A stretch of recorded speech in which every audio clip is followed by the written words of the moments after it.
Читаме 2 глава, од 1 до 7 стих. Значи, порека до црквата во Ефес. Ова е тоа што Христос му вели на Јован да го запише за црквата во Ефес. Ова е некад од прилика 90-те години од првиот век. Вика, на ангелот во Ефеската црква напишемо: ова го вели оној кој ги држи 7 звезди во десницата своја, кој оди сред 7 свекници. Ги знам делата твои, трудот твој и трпението твое. И знам дека не можеш да ги поднесеш лошите. Знам дека си ги испитал оние што себе се нарекуваат апостоли, а не се. И си утврдил дека се лажговци. Дека имаш трпение, дека си поднесувал зимето мој и дека не си се уморил. Но имам нешто против тебе, зашто ја остави својата прва љубов. Спомни си од каде си паднал и покај се и врши ги поранешните дела. Ако не, скоро ќе ти дојдам. Ова е необичен стих во Библијата. Ако не, со други зборови, Христос се вика на црквата во Ефес: ако само си играте црква, не можете долго да бидете црква. Ќе се јавам слободата и ќе кажам, ако само си играме христијани, ова е поединечно важи за секој од нас. Не може човек цел живот да си игра христијанин, верувајте. Кад-тад ќе се откаже од верата.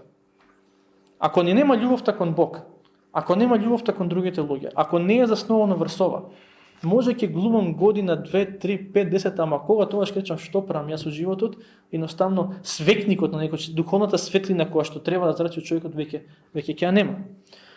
Вика, ако не, скоро ќе ти дојдам и ќе го преместам свекникот твој од местото негово, ако не се покаеш. А ова го имаш. Ги мразиш делата на Николаитите. Ова нема никаква врска со мене. Николаитите, значи, чисто да знаете. Да. Кој јас ги мразам.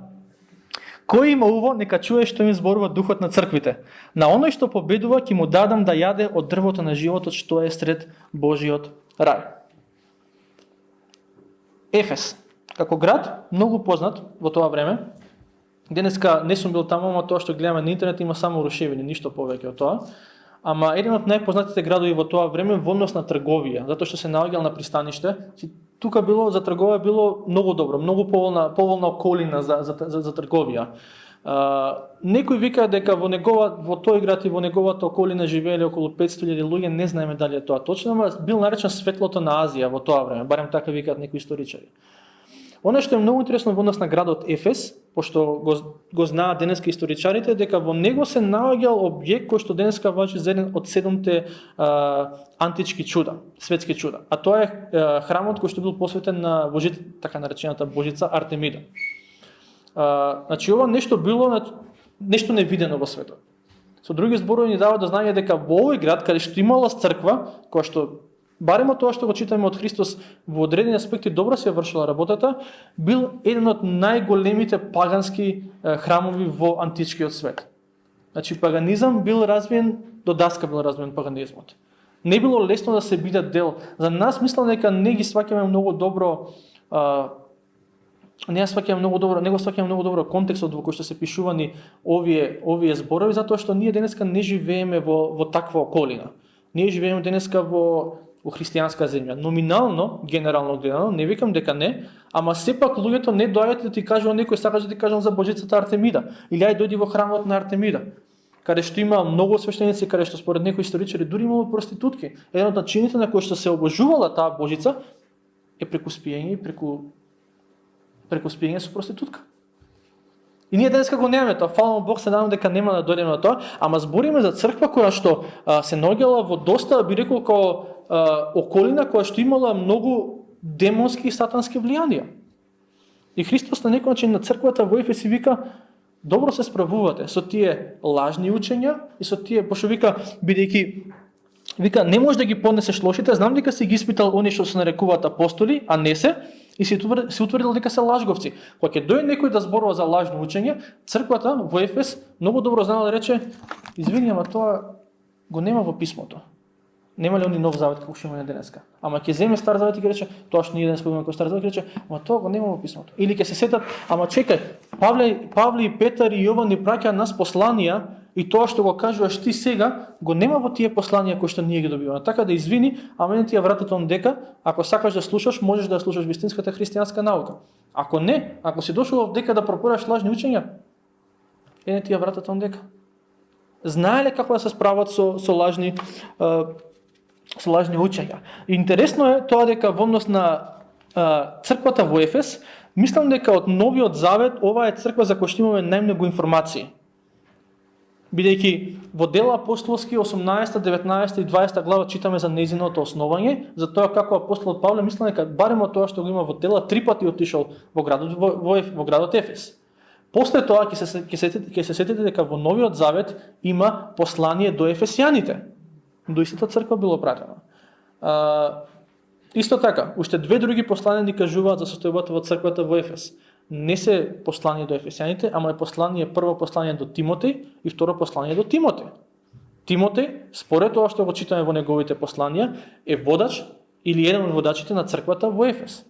Значи имаме барем 3 посланија, Дела апостолски и Откровение кои што ни кажуваат каква била состојбата на оваа црква.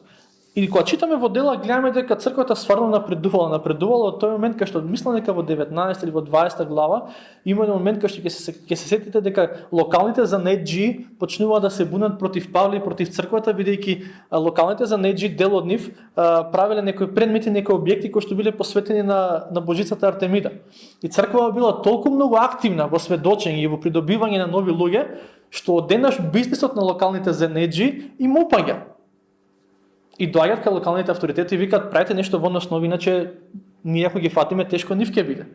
Замислете црква која што е толку многу активна и толку многу сведочи, толку многу расте, што локалните бизниси кои што се поврзани со грев почнуваат да опаѓаат. Замислете во денешен контекст црква локална која што е толку силна, што луѓето кои што се на 2-3-5 километри околу неа не сакаат да влезат во кладилница или во казино. И кога ги прашаат зошто, ќе речат, почнавме да одиме во црква. И луѓето кои што имаат такви бизниси да речат, ни пропадна бизнисов, пошто таа и таа локална црква толку е активна во тоа што го прави, што веќе не влегуваат луѓе во неа. Не влегуваат луѓе кај нас во нашите бизниси да прават пари, да ни прават пари. Тоа е многу интересно. Дај Боже на ден црквата да биде таква. Дури и во Македонија, не само за тие, не се тие најголеми гревови во општеството. Има многу поголеми од тоа. Ама чисто давам како пример. Црква која што била толку активна што локални бизниси поврзани со грев почнуваат да опаѓаат. И Христос се представува на оваа црква, вика на ангелот во Ефеската црква напишемо. Зборевме во однос ова на ангелот, има две опции, или дека стана збор за вистински ангел, или дека можеби стана збор за некој водач во црквата во Ефес. Вика, ова го вели оној кој ги држи 7 звезди во десницата, 7 звезди се нели слика од прва глава на 7 ангели и оној кој оди среде 7 свекници. За тоа зборевме минатиот пат. Првото нешто што го прави Христос и ги пофалува некој или ги охрабрува, ако не ви се допаѓа зборот ги пофалува, ги охрабрува за нивните добри дела. Вика, ги знам делата твои. Сега ако Бог ќе ти каже ги знам делата твои, или е тоа арно, или е тоа лошо. Ја да слушам од Бог ги знам делата твои, не знам баш дали би се рекол, Бог ги знае моите дела. Кога ги се речам, добро го знае, добро тама, да скри се таму, зини земја голтниме. Ги знае добрите дела, нели? Има добри дела, ама исто така во нашиот живот има и дела кои што не се според неговата волја. Ама тука е во позитивен контекст. Вика го знам твојот труд. Грчкиот збор за труд е зборот копос, што значи изнемоштување. Како физичко, така и духовно изнемоштување. И на некој начин не можеме можеби да знаеме 100% што значи ова, ама предпоставам дека христијаните во Ефес биле посветени на служба. Биле посветени на евангелизација. Ние денеска си имаме нели кои молитвени часови, си имаме детски, си имаме богослужби. Не знаеме дали сите тие работи ги имало во првиот век, ама сигурно може да бидеме сигурни дека биле спремни да му служат на Бог. И тоа не само еден, двајца, тројца, туку поголеми дел од црквата.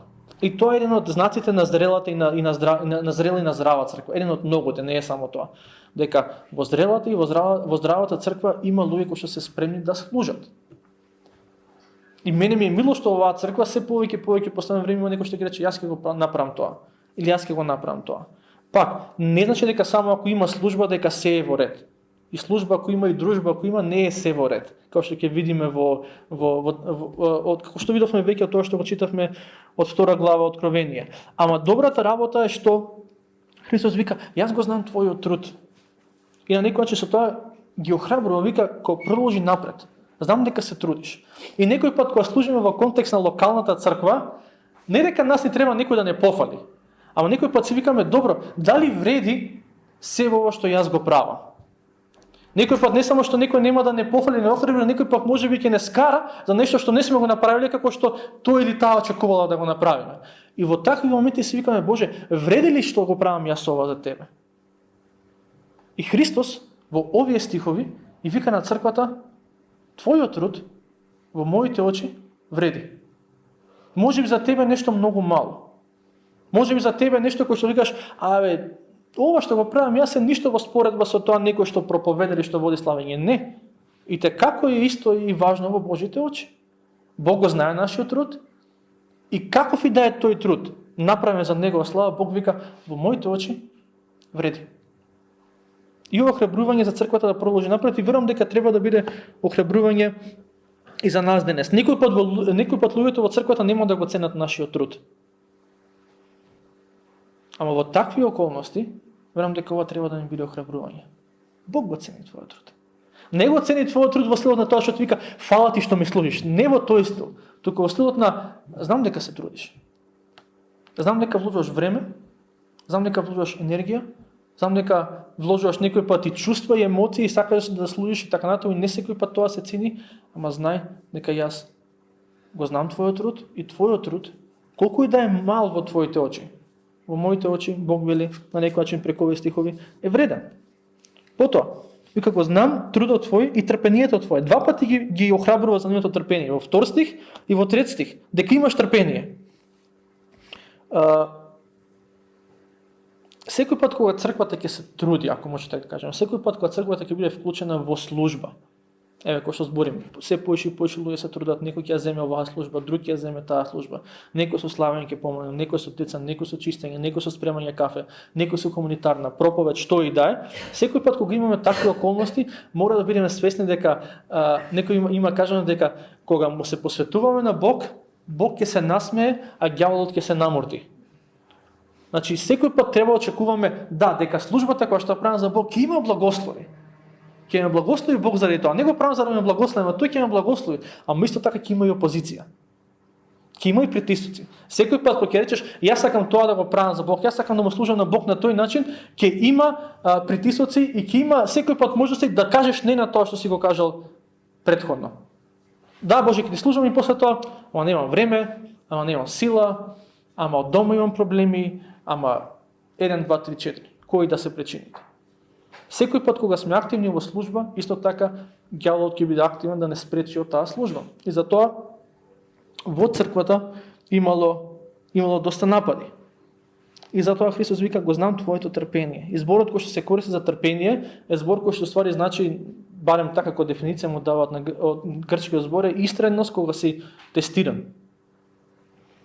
Ако си тргнал да му служиш на Бога, ако си тргнал да му веруваш на Бога, ако си тргнал да му бидеш посветен и посветен на Бог, знај дека ќе има тестови, знај дека ќе има испити. Не е дека христијанската вера само тестови, само испити, само тоа ништо повеќе, ама ќе ги има тие моменти. Ќе ги има тие моменти, тоа го читаме овдека и тоа го читаме буквално низ целото свето писмо. Ќе има тестови, ќе има испити на некој начин, ама добро е да не се откажеме, бидејќи има само едно нешто е потешко од тоа да минувам низ ова искушение низ кој што сега моментално минувам. Нели, секој од вас ќе рече, имам некој тест, имам некој испит. Може би го немате, ако го немате, спремете се од вечер или од утре ќе го имате. Тоа е сигурно. Ама да, тешко е кога се наоѓаме во такви ситуации. Не викам дека не. На црквата во Ефес особено е било тешко. Значи, ние денеска некој зборуваме за притисоци лични, можеби здравствени, така натаму семени. Тие секако секој си ги има во животот. Дали си верник или не, секако ќе си ги имаш тие притисоци. Ама згоре на сето тоа, црквата во Ефес била заедница која што сега можеби преувеличувам, мислам дека некој што скоро секоја недела ќе дојде и ќе рече некој сакам ја да споделам нешто и не знаеш дали ќе сподели нешто што е согласно христијанската вера или ќе сподели нешто кое што нема никаква врска со христијанската вера. Дали биле Николаитите, дали биле некои други учители, цело време Павле во 20 глава кога се збогува со водачите од црквата во Ефес, им вика: "Јас ќе си отидам сега. И најверојатно веќе нема да се видиме. Но ќе се отидам јас. Знаете, ќе доаѓаат учители. Ќе доаѓаат учители кои што ќе се обидат да всеат раздор во црквата со тоа што ќе сеат лажни учења. Тоа е отприлика околу 50-та година. Отприлика, некаде најверојатно во првиот дел од 50-тите години била започната црквата. Ова е некаде средина отприлика на 90-те години. 40 години оваа црква активно се бори со лажни учења. Павле ги предупредува во дел апостолски. Во Ефесијаните ги предупредува за тоа. На Тимотеј колку пати му вика, не само што вика ќе има лажни учења, му вика пази се од тие, туку вика обучи и други луѓе кои што ќе има здрава наука за да може да ти помогнат да се борите против овие лажни учења. И тоа е третата работа за која што Христос ја пофалува црквата. Значи вика, го знам трудот твој, го знам трпението твое, имате искушенија, на испит сте, на тест сте ставени на вашата вера, ама продолжувате напред, ама исто така знам и дека се ги испитал оние што се нарекуваат апостоли, а не се и си утврдил дека се лажговци. Тоа е 2 стих, 6 стих вика, а ова го имаш, ги мразиш делата на Николаитите кои и јас ги мразам. Значи имаме биле многу остроумни во однос на тоа и проникливи да проценат лажно учење. Исто така кој имало грев во црквата, мислам дека може да кажеме дека овие доста брзо се справувале со гревот во црквата. Црквата во Ефес не била црква барем од тоа што го читаме, во која што се ќутело за гревот. А тоа е едно од најголемите искушенија на црквата од кога постои па се до ден денешен. Да се ќути за гревот, да не се спомнуваат одредени гревови во црквата, бидејќи ако го спомнам овој грев, можеби тој што седи на клупата ќе се налути и следна недела нема да се појави на богослужба. И ако се налути, и ако не се појави, ние губиме и така натаму. Ама црквата многу повеќе губи тогаш кога ќути за гревот, отколку кога го толерира гревот. Ете, подобро да се зборува за гревот и верувам дека црквата во Ефес, кога Христос се вика ги мразиш делата на Николаитите, станува збор дека има грев. Тие Николаити не може, значи според тоа што го кажуваат историчарите, не можеме 100% да бидеме сигурни што поучувале, ама некои сметаа дека поучувале дека се додека човек се кажува дека верува, не е важно како ќе живее. Со други зборови ти рече, јас сум христијанин, ама што правиш ти во твоето тело, не е важно, битно духот да му е посветен на Бог. Значи, и се разбира, следствено на такви учења е дека човек ќе живее што како сака и ќе прави гревови какви сака. А Христос се вика на црквата во Ефес, значи лоши зборови и лоши дела не трпиш. Ама ако зборам против гревот, некој ќе се налути. Па нека се налути. Нека се налути, нека не дојде следна недела. Можеби нека не дојде следна недела на богослужба, нека седне дома и нека размисли. Подобро е да не оди во црква 2-3 недели, отколку да отиде ден во пеколот. Црквата е повикана да зборува за гревот. Црквата е повикана кога има лоши учења да каже ова е лошо учење и ова нема да го трпиме внатре. Црквата е повикана кога има лоши дела, кога има гревови во неа, да рече ова е лошо дело, ова е грев и ние нема да го трпиме. Се разбира, тоа треба да биде во љубов и со сочувство кажано, ама не ти само седи си во црква и прави си што сакаш, Бог те сака така како што си. Таков како што си можеш и во пеколо да завршиш. Не само ти ја, било кој, ако црквата не зборува, ако во црквата не се зборува против гревот. И сега кога гледаме оваа црква, барем тоа што го кажува Христос, изгледа како доста добра црква. Барем површно гледајќи. Кога денеска, например, би била црква во Скопје, која би поминале покрај неа, секој од нас претпоставам би рекол ко и ова е здрава црква, сакам ваква да биде нашата црква. Активни се во служба, имаат искушенија, имаат напади, ама сепак се држат, имаат трпение. Кога ќе дојдат лажни учења, значи се справуваат со нив, кога ќе дојдат гревови, се справуваат со нив, ќе речеш, камо нашата црква да биде вака. И Христос си вели на некој начин на оваа црква, тоа што е надворешно што се гледа, е супер. Ама има еден внатрешен проблем, кој што воопшто не ми се допаѓа. И како што кажав, како што пишав, не ми се допаѓа од таа мера што ако не го решиш тој проблем, нема веќе да постоите како заедница. И тој проблем е интересно што само една се спомнува во Библијата. Само една се спомнува во Библијата оставање на првата љубов. Прочитате цела Библија каде сакате, нема да најдете дека некој главен проблем му е дека ја оставил првата љубов. Има се спомнува како грев, се спомнува или како проблем, духовен проблем се спомнува гордо, се спомнува лажно учење, се спомнува прељуба и така натаму. ама оставање на првата љубов никаде не се спомнува. И Христос на некој начин ја пофалува, ја охрабрува црквата и вика, ги знам твоите дела, трудот, значи добри дела има добри дела, ако може да кажеме, има и добри дела и добри зборови. Добри дела бидејќи вика се трудиш, добри зборови бидејќи има добра наука. Ама добра наука и добри дела не се единствените два услови за една црква да биде здрава и да биде зрела. Не е доволно. Може би звучи малце чудно, пошто ние викаме, што ти фали повеќе ако дојдеш во недела да слушнеш добра проповед? Тоа е црква, добра проповед има, да има добро славење, да се поздравиме, да се отидеме дома, тоа е црква. Не, Христос вика, недостасува и остави твојата прва љубов. И кога ќе слушнете прва љубов, најчесто, ако не во црквен контекст, ама вака во мовет, секој пат ви доаѓа на памет првата љубов што сте имале во животот. Као дечко, девојка, што и да си каже, првата љубов. Ама нема да збориме сега за тоа дека, нема да отвараме стари рани. Не е ова таква прва љубов. Ова е прва љубов во стилот на, предпоставам повеќето од вас знаете. Прв пат кога слушнавте Евангелието и кога го предававте својот живот на Бог, она кога доживеавте спасението на своја кожа. Има таква радост и таква љубов кон која што денеска за жал најчесто само се викаме, колку беше добро. И ако е некој од вас климат со главата и ако се наоѓате во таква состојба, ја знам дека мене љубовта и радоста кон Бог не им е таква кој што ми била на почетокот. И ако не е таква, за вас што не е, за нас што не е, не за вас, за нас што не е, ова е писмото кое што Бог ни го праќа и нас денес. Што вика, знам дека служиш, знам дека се трудиш, знам дека имаш трпение, знам дека науката ти е правилна, знам дека дури можеби некој пат и гревови, се тргаш од гревови, не правиш гревови кои што си правил претходни така натаму, ама знаеш што ми фали љубов. Не Бог ми фали мене, леле копне по твојата љубов. Во твојот живот гледам и недостасува една многу важна работа, а тоа е љубовта. Она искрена и длабока љубов кон Бог. Нека кога му служам на Бог, му служам бидејќи викам, јас го сакам мојот татко. Не служам бидејќи некој ме прашал, сакаш да го правиш ова? Не служам бидејќи нема некој друг кој да заврши таа работа, па сега јас ќе ја завршам таа работа. Не служам затоа што морам, не служам за да си ја смирам совеста. Не служам бидејќи само затоа што така пише во Библијата. Служам и го правам тоа што го правам бидејќи јас си го сакам мојот татко.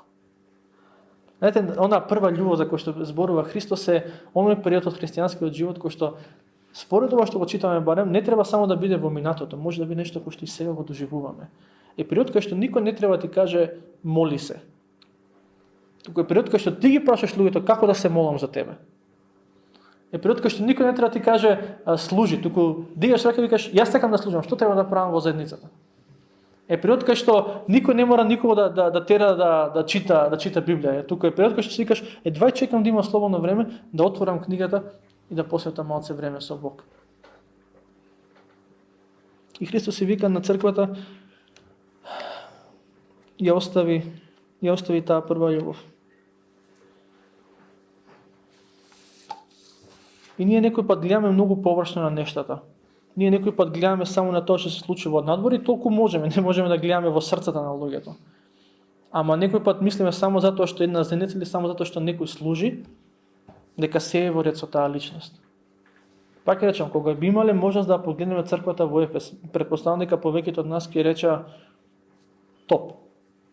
Ваква треба да биде црквата. И Христос им вика, во некои работи сте добри, ама во суштината не е како што треба.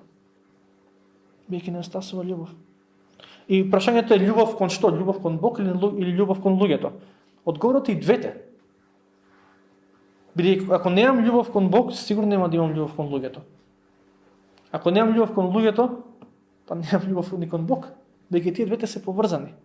Со други зборови, може во една заедница да се прават многу работи, може да има многу активности, може да има дури добра наука, ама да нема љубовта кон луѓето.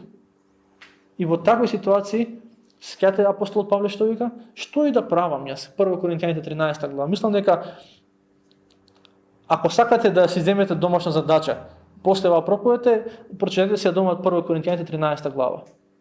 Чисто онака. Боже. Ми рекол во црква да прочитам 1 Коринтијаните 13 глава, веќе ќе ја прочитам. Ама тоа е љубовта. И љубовта не е нешто кое што може да се изфорсира, ама дефинитивно според тоа што го вели Христос. Ова треба да ни даде, ова послание, мислам, ова писмо треба малце да не направи да се почувствуваме малце виновни, а исто така и треба да ни даде малку надеж.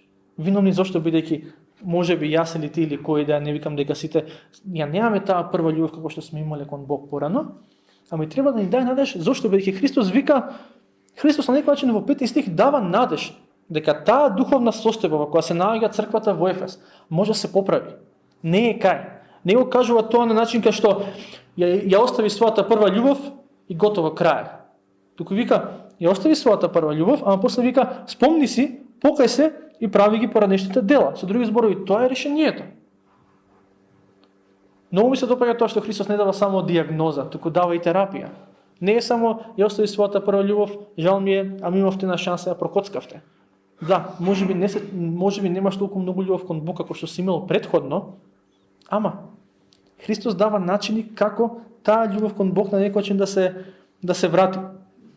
И ако мислиш дека си во таква состојба, пак ќе речам, не сакам на никој да му наметнам мислење или да рече да, јас сум во таква состојба, ама ако длабоко во себе си викаш стварно, љубовта кон Бог не е тоа што ми беше порано.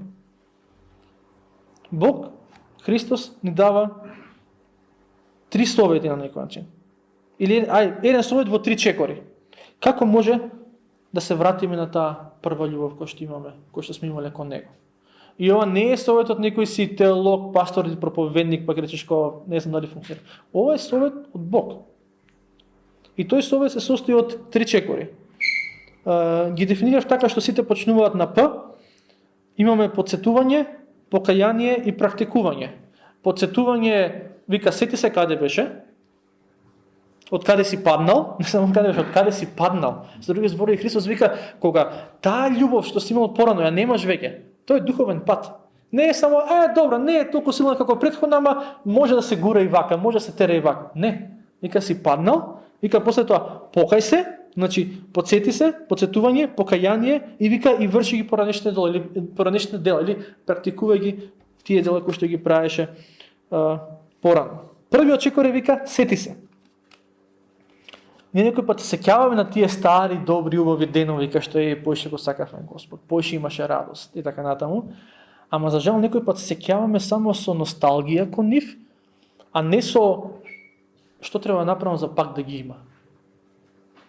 Некој пат се сеќаваме на тие стари добри денови под наводници, стари, нели, ама тие добри денови кај што љубовта кон Бог ни беше многу посилна од тоа што е сега, како што луѓето повозрастните луѓе се сеќаваат на времето на Тито, као Тито која беше порано, као. Ама не може никој да го врати Тито, така да тоа е тоа. Бог вика не се сеќава на тие денови само како на денови кај што поминале и не може да се вратат. Може да се вратат. Прво е, потсети се како било. Второ е вика, покај се што не е така сега како што било порано. И покајанието не е нешто за кое што сакаме да слушаме во црквата, нели, ама повеќе би сакале да слушаме како да напреднам духовно, како да освојувам, нели, има некој вако речници освојуваш нови територии духовно, што и да значи тоа, ама ние сакаме да слушаме за напредување во верата. И Христос вика супер, ќе напредуваш во верата, ако се каеш. Осте го таа идеја што некој пат има на проповедана се зборува, ако си во Христос, сите твои минати сегашни нивни гревови се простени, готово ти тоа си завршил работа. Христос вика треба покаяние. Не можеш да се спиеш на тоа овце дека јас сега се покајав и тоа е тоа. Постојано треба покаяние. И зборот покаяние е многу познат збор на грчки јазик, сте го слушнале сигурно, е зборот метаноја. Метаноја буквално значи промена на насока на движење. Ако до сега сум се движел во оваа насока, метаноја значи кога Христос вика покај се, значи ќе го ствртам грбот на таа насока кој што сега сум се движел и ќе се движам наваму. Кога Христос вели покај се за работите кои што се ги прави, за тоа што не си таму каде што треба да бидеш, на некој начин вика промени си го животот. И тоа е поврзано со третиот чекор. Вика и врши ги поранешните дела. И кога се сеќаваме на тоа како било порано верата, сикаме и порано повеќе читавме, повеќе се молевме, повеќе сведочевме, повеќе се собиравме во црква, и многу други работи. И Христос вика, сакаш да ги правиш тие работи? Пак да. Па прави ги да кој те држи. Као толку едноставно. Нема тука некоја кузна каква магична формула. Сега ти порано љубовта кон Бог била на едно ниво, на ова сега веќе ми е ново ниво. Сакам да биде пак овдека, ама како да биде пак таму? И Христос вика многу едноставно. Прави ги работите што ја довеле љубовта до тоа ниво.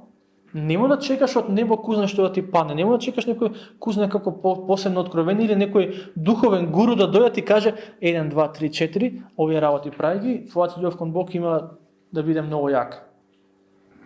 Тоа што си го правил порано, вика Христос, прави го сега. Не е ово заслужување на Божјата љубов, ова мора да бидеме многу внимателни. Ама ова е правење на духовни практики кои што ме позиционираат да бидам поблиску до Бог. И кога сум поблиску до Бог, се сеќавате како е она со илустрацијата со огнот. Колку си поблиску до огнот, толку повеќе го чувствуваш огнот. И на некој начин овие работи кои што Христос се ги вика на црквата, прави ги работите што ги правеше порано. Ова и лично нас не го вели. Не само на заедницата, туку и тебе ти го вика. Мислиш дека љубовта не е на тоа ниво? Не е Господе, прости ми. Океј, како да биде? Прави ги работите што ги правеше порано. Изгаси го Facebook и земи читай Библија. Изгаси го Facebook и пушти си славење, легни си дома и уживај и слушај славење. Доста отвараме само што има, што се случува така натаму, едноставно Бог вика, ако сакаш да ги правиш, ако сакаш да бидеш на тоа ниво, мора да ги правиш работите кои што ги правеше додека беше на тоа ниво. Повторно, не е заслужување на Божјата љубов. Ама начинот на кој што се однесуваме кон Бог и тоа како има влијание врз основа на тоа како ја доживуваме Божјата љубов и дали нашата љубов кон Бог расте или се намалува. Во ниту еден здрав меѓусебен однос, љубовта не расте така што луѓето се подалеку еден од друг. Ако некој е далеку, вие што се во брак или така натаму, ако брачниот сообразник е далеку, може само да ти фали малку поише. Ама никој пат никој нема през здрав разум да рече, ај ние ќе се оддалечиме и така нашата љубов ќе расте. Со кој памет? Тоа дури со пријателство. Не може на пример љубовта на пријателско ниво да ти расте кон некого и грижата за некого ако ти е далеко. Ако ти е тука блиску, ќе расте повеќе, така и со Бог. Не можеме да чекам дека љубовта кон Бог ќе ми расте ако јас не му посветувам време на Бог, ако не му посветувам време преку молитва, преку читање и Бог да на некој начин да ме облева со неговата љубов и како резултат на тоа јас да речам Боже ти ме сакаш и јас те сакам. Глеј што се направи ти за мене, глеј што си ми ветил ти мене. Така да не во се во ова, она што е многу важно е дека нема се во ова преку ног да роди плод, верувам, најчесто. Добро е подсетување, добро е покаяние, добро е практикување на тие дела што сме ги правиле порано во христијанскиот живот за да не биде љубовта кон Бог на тоа ниво, ама мислам дека нема се случи преку ноќ. Значи ќе треба истрајност. Ќе треба некој пат неделја, некој пат и месеци ќе треба. Ама оно што Христос го вели на црквата во Ефесе, можно е да си ја вратиш таа прва љубов и таа ревност кон Бог која што имаше. Ама нема тек така само да се случи. Духовниот напредок никој пат не се случува тек така. Седам дома, не правам ништо, и одеднаш просветлен сум. Као одеднаш знам сега повеќе така натаму, одеднаш верувам повеќе, да ми се сони така. Не, секој пат има работи кои што Бог не повикува да ги практикуваме. Сега, послушноста кон Бог има своји последици, непослушноста кон Бог има своји последици. Овдека вика Христос и вика на црквата, тоа го читавме претходно, вика врши ги пораднешните дела, ако не, скоро ќе ти дојдам и ќе го преместам свекникот твој од местото негово, ако не се покажеш. И тоа е тоа што претходно го зборевме, дека Христос се вика на црквата во Ефес.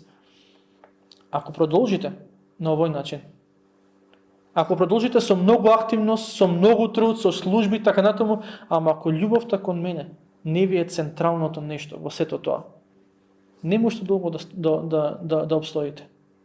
Нема. На некој начин, кога Христос да вика, јас ќе ставам клуч. символички кажам, нели не е црквата зградата, ама јас ќе ставам клуч на тоа место. И ова не е она манипулативно она манипулативни захани кои што ги даваме на малите деца, као ако не го направиш тоа, ќе не знам, кога преска се шалевме со Нора, се шалевме преска и објаснивме со Павле на Кела што е старо купуње. Дека во Македонија старо купуње сосема обична професија, ама дека за жал тие луѓе ги користат родителите да речат ако не ме слушаш, ќе те продам на старо купуваме, така. И преска Нора сака да се качува горе по скалите, аз викам, видиш, ако не слушаш, ако не се седнеш, ќе те продаваме на старо купуваме, и Нора се свитка опашката се врати доле, да, се уплаши. Ама поинтата е дека не е ова на тој начин кога Бог ги само и се заканува на луѓето, туку Бог ги вика на црквата, ова е сериозен проблем. И тој сериозен проблем има начин како да се реши, ама ако не го решите, немојте да очекувате дека ќе си продолжите, дека си ќе биде во ред. И низ историјата имало многу цркви кои што биле затворени. Црквата во Ефес денеска не постои. Таа црква која што го имала Павле за еден од првите пастори, таа црква која што го имала Тимотеј за долги години водач во неа, денеска не постои. Зошто? Не дека онма ја снемало. После тоа, во вториот век има писма кои што биле праќани од црквата во Ефес и кои што, барем од тоа што може да го видиме, имале репутација на црква која што стварно во која што владела Божјата љубов, мислам љубовта и кон Бог и помеѓу луѓето. Постоело уште неколку векови, ама денеска не постои. Низ вековите имало многу цркви кои што постоеле, кои што денеска не постојат. И ќе има уште многу кои што постојат и веќе нема да постојат. Дај Боже, ние не сме дел од таа статистика. Дај Боже, сме дел од таа статистика на оваа црква, да луѓето се трудат, да луѓето има трпение, да има правилно учење, да не се толерира гревот, ама центарот на сето тоа е Божјата љубов. Е љубовта кон Бог и љубовта кон луѓето. Значи тоа е предупредувањето. Ако не, еве што ќе направам. Ама има исто така и ветување. Кој има ово, нека чуе што зборува духот на црквите. На оној што победува, што е победа во контекст на ова што се кажува. Победа е враќање на таа љубов кон Бог, која што сме имале порано. На оној кој победа ќе му дадам да јаде од дрвото на животот што е сред Божиот рај. Дрвото на животот е дрво кој што се спомнува во првата книга од Библијата и во последната книга од Библијата. Во првата, нели, во Едемската градина, кога Адам и Ева сгрешија, беа тргнати за да не пробаат од дрвото на животот, од Едемската градина, со други зборови, дрвото на животот е ствари символ за вечен живот, за долг живот. Во првата книга од Библијата човекот е тргнат од дрвото на животот, во последната книга од Библијата Бог вика: "Јас ќе ви дадам да јадете од дрвото на животот." Ама на оние кои што победуваат. И верувам дека има што да научиме, нели, од ова писмо. Има позитивни страни во црквата во Ефес дефинитивно. Значи имало и после низ вековите имало, значи борба против лажните учења, нетолеранција кон гревот, многу важна работа. Во денешно време во општество и во свет во кој што сите викаат: "Ама ние треба се толерираме едни со други" и така натаму. Ја верувам дека црквата, поттикната од Божјата љубов, треба да биде место каде што не се толерираат сите работи. Не може да толерираат работи кои што се грев. И тоа е тоа. Без разлика каква репутација ќе има црквата во општеството за тоа. Гревот од црквата не треба да се толерира. Грешните учења, лажните учења не треба да се толерираат. Кој сака нека остане во неа, кој сака нека се оди од неа заради тоа. Ама црквата треба да стои на тоа. Ама во сето тоа, многу важно прашање е што е со љубовта кон Бог. Бидејќи, ако може така да кажам, правоверието, односно добрите полуки и така натаму, џабе ако во сето тоа нема љубов кон Бог и нема љубов кон ближниот. Ако додека го читавме овој текст, додека размислувавме за овој текст, некој од вас се вика, некој од вас клима со главата, и јас сум од тие да бев денеска да седев таму и климам со главата, некој да го кажува, дека стварно љубовта кон Бог не на тоа ниво кое што било порано. Тоа не е дека не го сакаме Бог, далеко од тоа, ама не и на тоа ниво кое што било претходно. Сите ние, кои се наоѓаме во таква состојба, Бог вика: време е за метаноја. Време е за покаяние и време е за практикување на делата кои што пред неколку години ја држеа таа љубов кон Бог жива. Пак ќе речам, најверојатно нема се случува преку ноќ, ама ќе се случи. ако бидеме послушни, па како што реков претходно, и послушноста кон Бог, и непослушноста кон Бог си имаат одредени последици. Првите се добри, вторите нали се лоши. Ама тоа нека биде нашата молитва и нашето очекување. И како зеница зборувам. Бидејќи една работа е многу важна како зеница да имаме нум, а тоа е следното, дека црквата, во која што има добри поуки, а во која што нема љубов, не е релевантна за овој свет. Не е релевантно во смисло кога да му се допаднеме на овој свет, ама нема што да му понуди на овој свет. На светот му треба Божјата вистина и Божјата љубов. Ако ја нудиме само Божјата вистина, ние не нудиме цел пакет.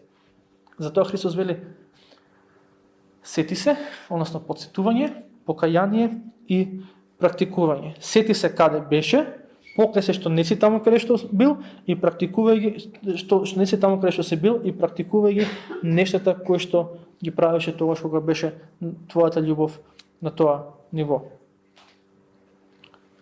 Ќе биде процес. Ама подобро е да бидеме искрени кон себе и да речам да, не е тоа што било порано, мојата љубов кон Бог, ама сакам да биде. Верувам дека секој кој што го сака Бог, сака да му биде љубовта кон Бог на повисоко ниво. И Христос вика, не мора носталгично само да гледате кон тоа време. Тоа може повторно да се случи. Може повторно да се случи и во твојот живот, и во мојот живот. Само треба да бидеме послушни на овие три работи кои што тој ги кажува. Спомни си, покај се и врши ги поранешните дела. Господе, фала ти за овој текст и фала ти за можноста да го проучуваме твојот збор. Татко, фала ти за оваа слика од црквата во Ефес која што имаме ние денес. Фала ти за тоа што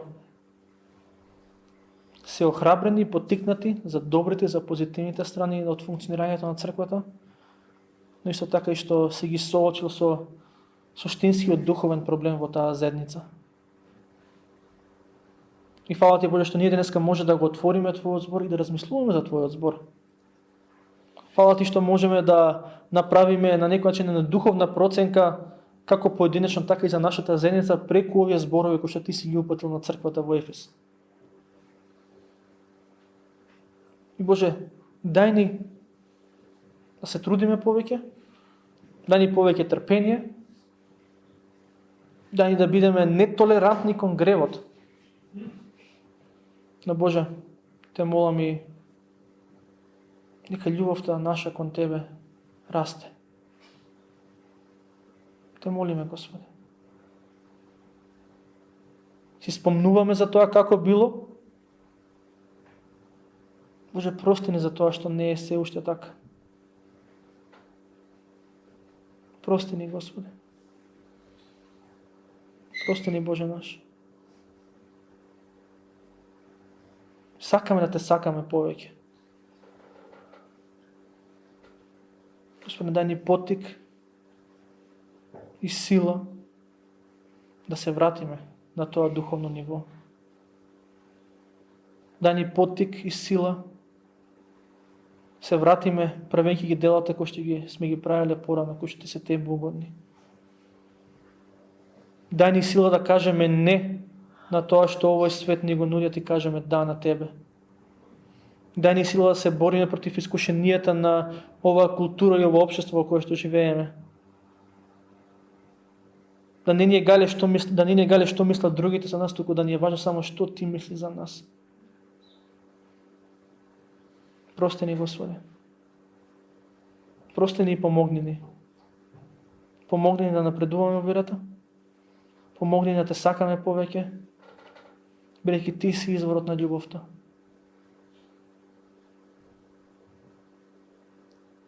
Ти благодариме и те молиме во името на Исус.